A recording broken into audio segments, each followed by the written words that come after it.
So the world's sporting elite are doing it tough. Some of the best tennis players are having to order Uber Eats because their chefs can't cook their usual delicacies and five-star room service doesn't cut it.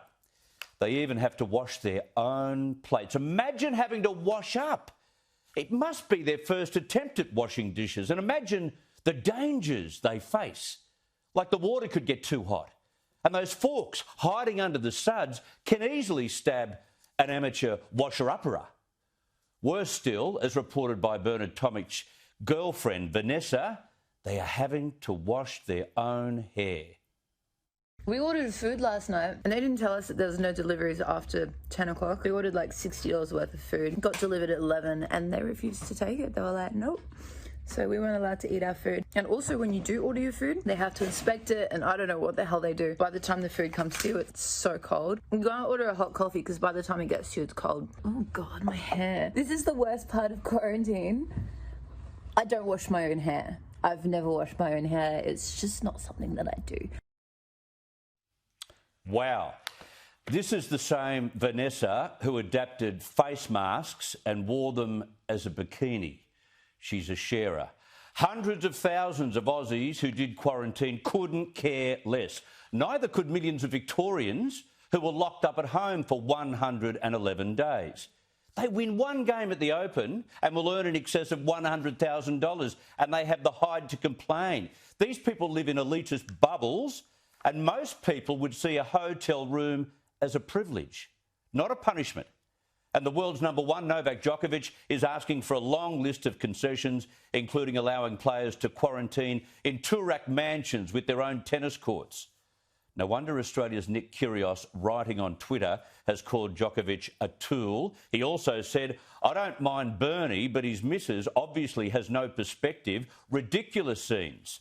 Retired Australian player Arina Rodionova hit back at her kind on Twitter, saying, what's the constant complaining about quarantine food if everyone is getting $100 a day to spend on food deliveries on top of the breakfast, lunch, dinner they get daily? And today, again, the Premier weighed into this question of relaxing restrictions once again. Now, people are free to ask for things, but the answer is no. They knew what they were travelling into. And we're not cutting corners, we're not making special arrangements. These arrangements are in place, they're the appropriate arrangements, they're based on public health advice, and we wish people in hotel quarantine well, regardless of what reason they came, they've travelled here, whether it be an Aussie who previously was in another part of the world or someone who's here for a major event. You know, we had cricketers who did quarantine. We've got tennis players who are doing quarantine. We'll have other people at various points do quarantine. And we've literally had hundreds of thousands of returning Australians do quarantine. And it's very important because it's about keeping the virus out of the Victorian community and the national community, because we know that if there's an outbreak in any part of the country, it becomes a national issue really, really fast. So, no, they are the rules. In other words, harden up. Tonight, another 2 players have returned positive tests for COVID-19, which brings the total Australian Open infections to 7. There are still only 72 players locked down, but because they'll only have a week to acclimatise to Melbourne's weather prior to the tournament, the wish list item of 3 sets for the men, instead of playing 5, is still being argued behind closed doors, an argument organisers are not buying.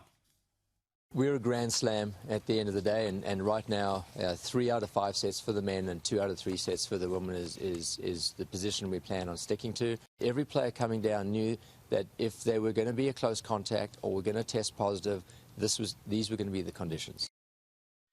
And despite all the backlash the players are copping over their reaction to quarantine, and they'd be watching this on various social media platforms, another star player, world number 13, Roberto Bautista, today went on a rant comparing lockdown with jail and blaming the Victorian government.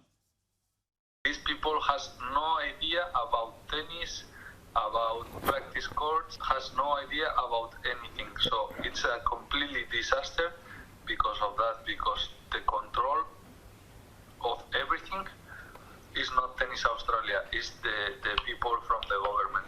I did work in the room, but it's not the same. I was feeling very, very tight. And I cannot imagine staying 2 weeks like this. He's obviously never been inside a prison. So the poor petals are getting nowhere screaming at the umpire. I'd say this is a group of children not familiar with the word no, but all the rules in place were made plain and clear to their teams before they signed up to play at the Australian Open. They're obviously not very good at reading instructions either.